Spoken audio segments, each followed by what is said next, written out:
Hey guys, hello to everyone, welcome to RL academy. हमने जो start किया था क्लास 10th का chapter number 4, that is the carbon and its compound. तो carbon के बारे में मैंने बताया था कि इसके 6 एटम होते हैं, 2 तो स्टेबल होते हैं और 4 क्या होते हैं, अनस्टेबल होते हैं। आउटर मोस्ट में स्टेबिलिटी के लिए मैंने 2n² फॉर्मूला से बताया था 8 होने चाहिए। अब ये 4 होते हैं तो 4 ये ना तो किसी को दे सकता ना किसी से ले सकता। किसी को दे इसलिए नहीं सकता कि बहुत पास में होते कार्बन के, तो इनमें क्या होता, high amount of energy required होगी तो दे भी नहीं सकते।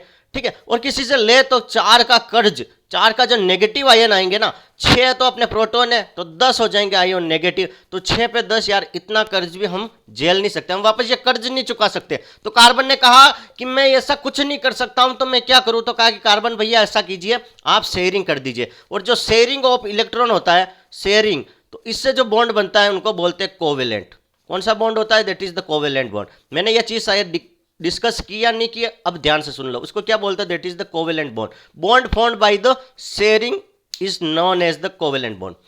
अब समझना फंक्शनल ग्रुप। नेक्स्ट जो टॉपिक स्टार्ट कर रहे हैं that is the functional group. तो मैंने क्या बताया, ये कार्बन वाला चैप्टर है, तो जो कार्बन का नेचर होता है ना, कार्बन में मैंने क्या बताया, 1 2 3 4। अब ये कार्बन होता है बहुत भोला होता है, बहुत सिंपल होता है, बहुत सीधा साधा होता है। ये क्या करता है, किसी से लड़ाई नहीं करता, ये सबसे क्या करता है, फ्रेंडशिप। अरे बहुत मिठा होता है, सबसे फ्रेंडशिप करता है। तो कार्बन क्या करता है, सबके साथ फ्रेंडशिप करता है। तो ये क्या करता है कि हाइड्रोजन के साथ तो बनता ही है, मैंने क्या बताया था, हाइड्रोकार्बन। हाइड्रोकार्बन में हाइड्रोजन और कार्बन के बीच में बॉन्डिंग होती है। लेकिन क्या होता है कि कार्बन सबके साथ अच्छा रहता है, तो ये जो अदर ग्रुप होते हैं ना, अदर कोई भी एलिमेंट, उनके साथ भी जुड़ जाएगा, चाहे ऑक्सीजन हो गया, ठीक है, तो बहुत सारी चीजें उनके साथ ये क्या करेगा, जुड़ने लग जाएगा। तो ये क्या होगा कि दूसरे एटम, कोई भी दूसरा एटम जो कार्बन के हाइड्रोजन को रिप्लेस कर दे, ये फॉर एग्जांपल कार्बन में ये हाइड्रोजन लग गए, ठीक है, तो कार्बन में ये हाइड्रोजन लग गए, तो फॉर एग्जांपल एक OH ग्रुप आ गया, OH, तो ये OH क्या करेगा, इस हाइड्रोजन को रिप्लेस करके यहाँ आ जाएगा, ठीक है, OH। तो यहाँ पर हाइड्रोजन को रिप्लेस करके OH आ गया, तो ये ग्रुप यहाँ पर इसको रिप्लेसमेंट कर दिया ना, तो इस को जो ये रिप्लेस करता है, तो ये जो OH हो गया, यहाँ पर जो OH हो गया माय डियर फ्रेंड, इसको बोलते हैं हेट्रो एटम। क्या बोलते हैं इसको, हेट्रो एटम। मतलब जो बाहर वाला आदमी आके इसको हटा रहा है, मतलब हेट्रो एटम हो गया। समझ में आ गया, समझ में आया कि नहीं आया, ठीक है। तो ये कह रहा है कि इस हेट्रो एटम से जो ग्रुप कार्बन के साथ रिएक्ट होकर जो बॉन्डिंग बनाता है, उसी को हम बोलते हैं फंक्शनल ग्रुप, मतलब इसकी प्रॉपर्टी चेंज कर देगा, ठीक है। ये कह रहा है कि this hetero atom and the group contain the confer specific property to the compound regardless of the length and nature of the carbon chain and hence are called functional group. मतलब कह रहा है कि हेट्रो एटम है, ये इस carbon के जो ये चेन है इसमें जुड़कर इसकी प्रॉपर्टी चेंज कर देगा, इसको नया नाम दे देगा, इसमें नई क्वालिटी ले आएगा, ठीक है। यार कोई आदमी है माथे पे साफा पहन लेता है, माथे पे साफा पहनने पर वो उसका लुक चेंज हो जाता है। वही हाथ में तलवार वगैरह ले ले तो उसमें चेंज हो जाएगा ना। कोई भी नॉर्मल बंदा होगा तो भी वो कैसा दिखेगा, जैसे राजपूत के बनना आ गए। तो कार्बन भी हमारे क्या हुए थे, ये बनना हुए थे। पहले ये कार्बन कैसा था, लेकिन कार्बन में कोई एक्स्ट्रा बाहर से हेट्रो एटम आ गया, कोई भी एक्स्ट्रा एटम आ गया, तो इस बनना की प्रॉपर्टी चेंज हो जाएगी, इन बनना का नाम भी चेंज हो जाएगा, ठीक है। तो उसको हम बोलते हैं that is the functional group, ठीक है। Hetero atom which change the property of the carbon group that is termed as the functional group। और फंक्शनल ग्रुप कौन कौन से होते हैं देखना, एक तो होता है हेलो।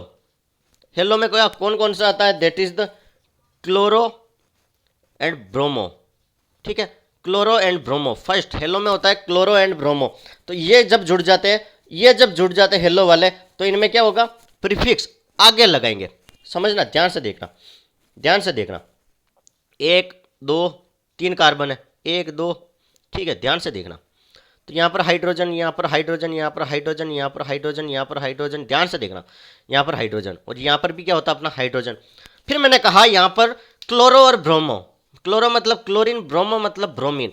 यहाँ पर चलो मेरे मन हुआ क्लोरो को रिप्लेस कर देता हूँ हाइड्रोजन की जगह, तो हाइड्रोजन का ये बॉन्ड इसने तोड़ा, इस बॉन्ड पे ये क्लोरीन में भी एक ही होता है, तो क्लोरीन अंदर आ गया। मतलब क्या हुआ कि यहाँ पर ध्यान से देखना, तो यहाँ पर जो हाइड्रोजन था इसको कहा भाग जाओ, तुम भाग जाओ, और इसने हाइड्रोजन को रिप्लेस करके यहाँ पर क्या आ गया, क्लोरीन, ठीक है, क्लोरीन आ गया। तो मैंने क्या बताया, हेलो ग्रुप, मतलब आगे वाला जो नाम होगा ये आ जाएगा क्लोरो। तो ये क्या होगा, 1 2 3, ठीक है, तो इसको क्या बोलते हैं, प्रोपेन, प्रोपेन, ठीक है, डबल बॉन्ड तो है ही नहीं है, तो सिंगल बॉन्ड है तो क्या बोलेंगे, प्रोपेन। लेकिन क्लोरीन ऐड कर दिया तो आगे क्लोरो आ जाएगा। समझ में आया। अगर यह क्लोरीन की जगह अगर मैं यहाँ पर ब्रोमीन कर देता तो ये कौन सा हो जाता है, ब्रोमोप्रोपेन। ध्यान से देखना, ये याद रखने की चीज़ें है और ये कई बार आपके क्वेश्चन में पूछी जाती है। ठीक है, इन चीज़ों को कोई ज़्यादा डिटेल में नहीं बताएगा, ये तो मैं हूँ जो बता रहा हूँ। ठीक है, फर्स्ट फंक्शनल ग्रुप हो गया आपका हेलो ग्रुप, हेलोजन, हेलोजन वाला फॉन्सिल ब्रिसी। ठीक है, आपको मान के चलता हूँ आपको ये सारी चीज़ें आती है। सेकंड होता है that is the alcohol. Alcohol, अरे बोतल पीते अग्नि पीते दारू की, दैट इज द एल्कोहल। ठीक है, और ये लगता है सफिक्स में OL। ठीक है, पीछे लगा दो सफिक्स में, कैसे ये बताऊंगा, मैं बता रहा हूँ। ठीक है, सफिक्स में कैसे होगा, 1 2 3। ठीक है, ये है अपना hydrogen hydrogen hydrogen hydrogen hydrogen hydrogen hydrogen और हाइड्रोजन, समझ में आया। तो इसमें क्या होता है कि एल्कोहल, एल्कोहल में कौन सा ग्रुप होता है, that is the OH functional group. तो इस ग्रुप को इससे रिप्लेस कर दो, H हटा दो। यहाँ पर क्या किया आपने, H हटा के यहाँ पर OH ले आए। ठीक है, यहाँ पर H हटा के OH ले आए। अगर ऐसी कंडीशन बन जाती है तो पहले नाम क्या है, 1 2 3, 3 का क्या होता है, प्रोपेन। ठीक है, और ये क्या होगा, OL सफिक्स में लग जाएगा, एल्कोहल जुड़ गया ना OH, तो इसको क्या लिखेंगे, प्रोपेनॉल। समझ में आ गया। अगर कार्बन 2 ही होते हैं, ठीक है, कार्बन 2 ही होते हैं। ठीक है, अगर यहाँ पर कार्बन 2 ही होते हैं, 1 और 2, तो मेथ इथेन, इथेन हो गया। और ये OH फंक्शनल ग्रुप जुड़ा हुआ है, तो इसको क्या लिख लेंगे, इथेनॉल। ठीक है, इथेनॉल, प्रोपेनॉल। समझ में आ गया। फंक्शनल ग्रुप एल्कोहल वाला, एल्कोहल में OL सफिक्स में पीछे लगेगा, OH ग्रुप होगा। चलो, नाउ थर्ड पॉइंट, थर्ड आता है दैट इज द एल्डिहाइड। अरे ये चीज़ें आपके हायर क्लासेस में काफ़ी ज़्यादा चलेगी, कोई बताता नहीं है। इसमें CHO ग्रुप ऐड होता है, एल्डिहाइड में CHO ग्रुप होता है, इसमें भी एल्कोहल की तरह OL होता है, यहाँ पे एल्डिहाइड का AL लग जाएगा पीछे। समझ में आया, समझ में आया कि नहीं आया, नहीं आया क्या, आ गया समझ में, ओके। तो इसमें क्या होता है, 1 2 3, ठीक है, H H H H H H H, ये तो अपना है नॉर्मल प्रोपेन।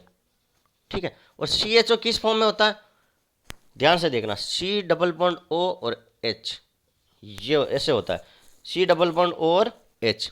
ठीक है, तो ये क्या होगा, इसको हटा दिया, ये लो यहाँ पर हटा दिया, और इसको ये आ गया, तो C डबल बॉन्ड O और ये H। ठीक है, तो फंक्शनल ग्रुप हमारा कहाँ पर आ गया, फंक्शनल ग्रुप हमारा यहाँ पर कहाँ पर आ गया, ये वाला। समझ में आया, फंक्शनल ग्रुप हमारा कहाँ पर आ गया, ये वाला। तो यहाँ पर देखो, 1 कार्बन 2 कार्बन 3 कार्बन 4 कार्बन हो गए, मतलब 4 कार्बन पे कौन सा यूज होता है, ब्यूटेन। ठीक है, ब्यूटेन। और ये क्या हो गया, CHO ग्रुप, और मैंने क्या बताया, AL लगाना। ठीक है, तो इसका क्या हो गया, ब्यूटेनॉल। क्या हो गया, ब्यूटेनॉल। समझ में आ गया। और अगर 3 कार्बन होते, ठीक है, तो प्रोपेनॉल। समझ में आया। ये को बेसिक से बता रहा हूँ, सारी चीज़ें बेसिक से बता रहा हूँ, ये चीज़ें आपको भूलनी नहीं है, इन चीज़ों को याद रखना है, दिमाग में बैठा दो। ठीक है, एल्कोहल बता दिया, एल्डिहाइड बता दिया, फंक्शनल ग्रुप में यहाँ पर डिस्कस कर रहा हूँ, चैप्टर नंबर 4 खत्म। इतना पढ़ लिया, कोई टेंशन नहीं है, इसके बाद आपको कोई इशू नहीं होगा। फिर आता है that is the ketone group. Ketone group में क्या होता है my dear friend, that is suffix 1 ONE लगा देते हैं, कीटोन में ONE लगा देते हैं।